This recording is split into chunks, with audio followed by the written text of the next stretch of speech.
walang design. Ba't natin kailang palitan ang itsura ng jeepney? Pwede naman, susunod naman itong yung mga manufacturer, halimbawa yung Sarao, Francisco Motors, sa gustong specs ng gobyerno, wag lang natin ipasa sa ibang bansa. Of all countries, sa China pa talaga. Good morning, everyone. Sir. The committee is here to discuss the following bills.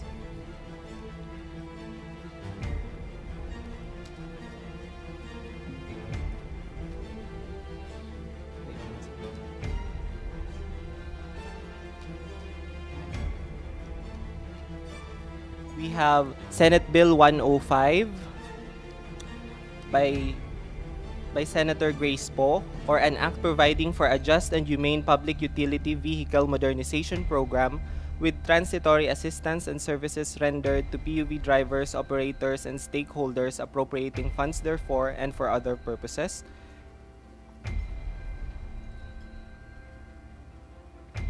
We also have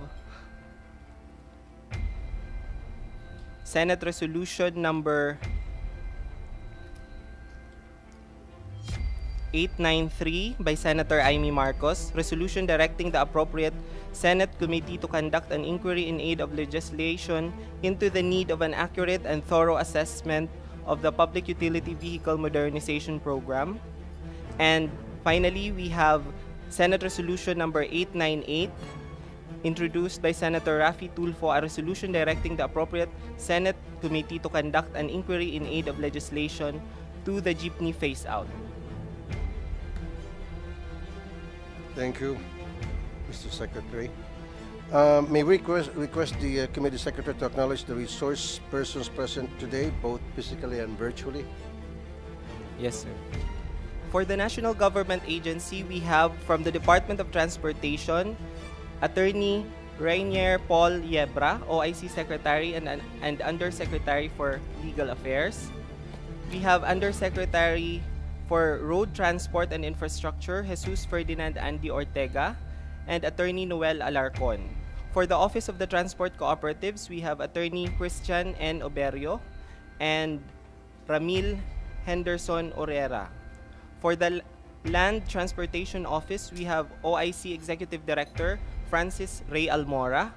For the Land Transportation, Franchising and Regulatory Board, we have Chairperson Teofilo Guadis III. For the Department of the Interior and Local Government, we have OIC Assistant Director Attorney Maria Rodora Flores. For the Department of Budget and Management, we have Director Attorney Tricia M. Baraan. For the Land Bank of the Philippines, we have Department Manager Ronaldo Averion.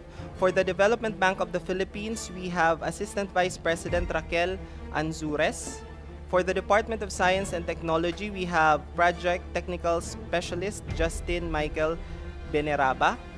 For our transport groups, we have from Manibela, National President Mar Valbuena, together with Board of Directors Edward Ferrer, Augusto Tenorio, Anthony Demision, Antonio Caseñas Jr. For the National Federation of Transport Cooperatives, we have National Chairperson Misael Ful Melinas. For Arangkada NCR Transport Federation, we have President Freddy P. Hernandez. For Tindig Calabarzon Incorporated, we have President Ed Comia. For Cavite Alliance for Modern Transport Business Industry Operations, we have Chairman Alan Nonato. For Liga ng Transportasyon at Operators sa Pilipinas Incorporated, we have National President Orlando Marquez. For Pasang Mazda, we have National President Roberto Caobet Martin. For Stop and Go Coalition Transport Incorporated, we have Board Member Teddy Natividad. For the Alliance of Concerned Transport Operators, we have National President Liberty De Luna. For the Federation of Jeepney Operators and Drivers Association of the Philippines, FEDUDAP, National President Jeffraim Gotchanko. For Tourist Vehicle and Travel Association of the Philippines, we have National President Gabriel Asiatico. For Busina, we have President Marlene D.C. Ramos. For Pagkakaisa ng mga samahan ng tsuper at operator nationwide o PISTON, we have National President Modesto Floranda. For the Alliance of Transport Operators and Drivers Association of the Philippines, ALTODAP, we have National President Melencio Boy Vargas. For NAFU VEXI, we have National President Alpha Martinez. For other stakeholders, we have Governor Dong Padilla of Camarines Norte, RDC Chairman, Region 5. For the League of Provinces of the Philippines, we have Director Angelica Sanchez. For GET Philippines, we have Vice President Francisco Endriga and General Manager Roda Marie Tirante. For Biyahe or On-Us Solutions Inc., we have President and CEO Lawrence Bahia.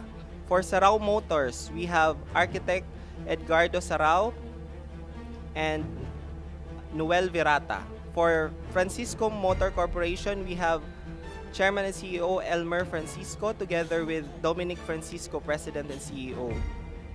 For Electric Vehicle Association of the Philippines, EVAP, we have President Edmond Araga. That's all, Mr. Chair. Thank you.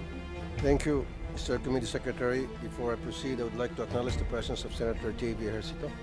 Senator. Okay, good morning, everyone. After 7 years, tagal na, after 7 years, several Senate hearings tungkol sa Public Utility Vehicle Modernization Program, andito ulit tayo. Ang tanong, bakit? Ano bang problema? Baka kulang tayo sa komunikasyon sa isa't isa. Kulang sa pagpapaliwanagan. Hindi nabibigyan ng boses yung mga iba't ibang sektor na maapektuhan, yung mga jeepney operators at mga jeepney drivers. So this is the time, the opportunity for them to be heard. And of course, siyempre pakinggan natin ang ating mga taga DOTR, LTFRB, LTO na kasama ngayon. Now, kailangan sa araw na ito meron tayong ma-accomplish. Ayoko na tatapusin tong hearing and then babalik ulit tayo dahil wala lang, hindi pa rin tayo clear kung ano talaga ang agenda at pakay natin na para mabigyan ng solusyon sa araw na ito ang mga hinaing ng mga jeepney operators and drivers. Pero bago ko kausapin ang mga jeepney operators at jeepney drivers nandito ngayon, meron lang po akong ipapakita sa inyo, audio-visual. Ito po yung interview namin yesterday sa ilang mga commuters. Of course, kasama na po yung mga jeepney drivers. Pwede makita? Kung sakali magkaroon ng phase out, magkakaroon ng transport crisis. Diyan ang mag-uumpisa ang kahirapan ng mga katulad naming hindi nakatapos. Kung hindi kami makakakita ng trabaho, katulad kung medyo may edad na, baka makagawa kami ng hindi maganda. Baka magnakaw kami o kaya mag-ugat na yan sa pagtutulak namin ng droga. Kaya para sa akin, dapat pag-aralan ng gobyerno kung ipi-phase out nila o hindi muna ang jeepney. Sa totoo lang, ang mga dayuhan pumupunta rito sa Pilipinas para sumakay sa jeep, para tumingin ng jeep. Pero bakit nila papalitan ng maliit na bus na sa tingin namin ay tataob pa dahil napakakitid? Kaya sana pag-aralan nila. Kung ako po ang tatanungin niyo, hindi ako pabor. Unang-una, hindi po kaya ng mga operator na bumili ng ganyang kamahal na jeep. Pangalawa, siyempre, pagka hindi na nakabili mga operator, paano na yung mga nakikilabas? Mawawala ng hanap buhay. Isa pa, may mga pinag-aaral yon. Siguradong mahinto. Kasi karamihan naman ng mga driver may edad na. Sana wag na nilang yung modernization, i-renovate na lang yung mga lumang jeepney na pwede pa naman. Kasi kung bibigyan kami ng modernization na kakalaga ng 2.7 million, hindi na ho namin mahulugan yun. Saan ho kami kukuha ng panghulog nun? Na mas malaking hirap yun kung papalitan ng modern. Unang-una sa pasahero, tataas ang pamasahe. Tatamaan sila. I-renovate na lang yung mga sakyan, huwag nang palitan. Pabor ka ba na ma-phase out yung mga jeep? Hindi po. Bakit? Kailangan pa rin sila rito sa jeep Kasi masasakyan pa sila ng... Yung Jeepney Modernization Act. Kasi hindi lang naman po kaming mga estudyante, mga simpleng mga Pilipino po yung maapektuhan. Pati na rin po yung mga chopper, yung mga operator, lalo na po yung mga chopper na wala naman pong, wala silang kakayahan para makapag-operate pa yung mga jeepney nila. And before we proceed, Senator JB, do you have an opening statement? Thank you, Mr. Chair. Magandang umaga po sa lahat. First of all, I'd like to commend our Senator Raffy Idol Tulfo sa inyong very first hearing as Chair of the Committee on Public Services. Ay ito kagad ang inyong inuna. Tama po kayo, no, na nakailang hearings na po ang issue ng jeepney modernization. I was Vice Chair of this committee for so long, and ang nakakalungkot, no, parang we're still back. Ano pa rin tayo, halos nasa square one pa rin ho tayo. So I'm hoping that we can get some results, and tama ho kayo, Chairman, na hindi dapat pagkahiwalay natin mamaya ay mag-aantay na naman tayo sa wala. I'm hoping that this time around, upon hearing the different stakeholders, the agencies concerned, ay dapat kumilos, no. And I would think also that this time around, hindi naman po tayo na hinaharap po natin ng modernization. I, for one, being an advocate of modernization of transport for so long, lalo na pa yung railway, dapat po siguro gusto natin malaman sa DOTR and other agencies kung yung pong modernization ng PUVs or jeepneys ay coordinated or kasama rin po doon sa ating pong mass transit. Dapat po maging feeder sila, no? Dapat kasama sila sa master plan of our modernization. Hindi po yung tulad na nangyaring for several decades, no? Magugulo ang mga rota, no? Basta lang LTFRB issue ng issue. Dapat po malinis natin. We have to rationalize the franchises and the lines. Ako po, pabor puro para may ayos lahat. But ang tanong po rito, kailan ba tayo magiging handa, no? It seems that yung PUV modernization has taken nag-stall po ito, no? Medyo hindi ho siya went on as planned, no, do sa timeline.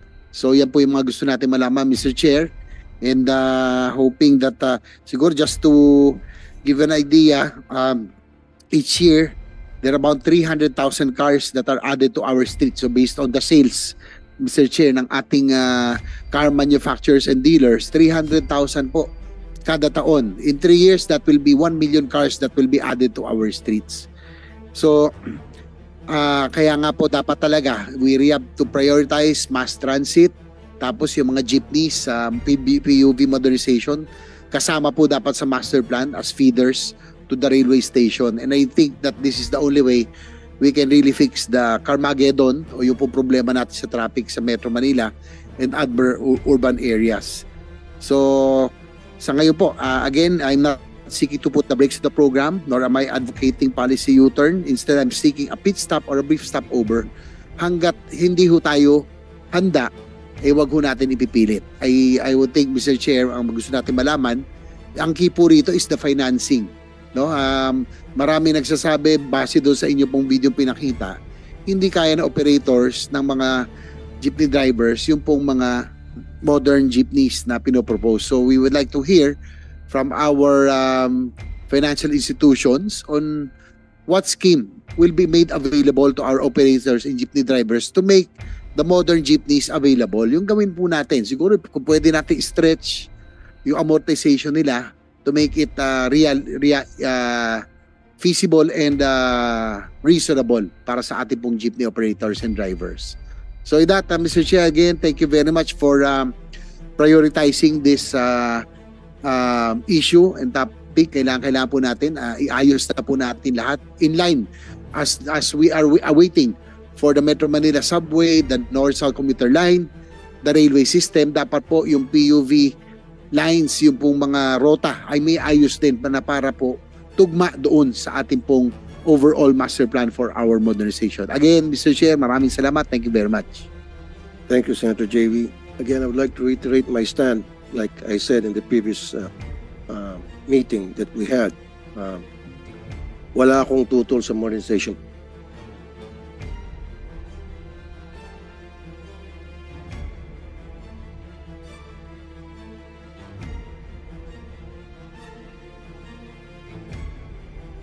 modernization program. At nakita niyo naman kanina sa audio-visual presentation natin, maraming hindi pa nakakaintindi. At nabanggit ni Senator JV kanina, yung financing. Let's do a little math. 2.4 million pesos yung amount ng sasakyan kapalit ng jeepney. 2.4, 7 years to pay sa land bank. Okay. 84 months ang 7 years. So kung 84 months, i-divide mo yan sa 2.4, lilitaw na 28,000 a month ang amortization. Magkano lang po ang kinikita ng isang jeepney driver sa maghapon? 600, 700? I-times mo times 30 yan. Magkano? 21,000. Short pa. Diba? Short pa ng 7,000. Talagang utot-utot yung mga tsuper. Maghikaw sila. Hindi na ma-meet yung pambayad sa amortization. Kukulangin. Pangalawang pag-uusapan din natin, very important to me, yung design, yung iconic design ng jeepney. Ayaw na ayaw ko yung ipi-phase out.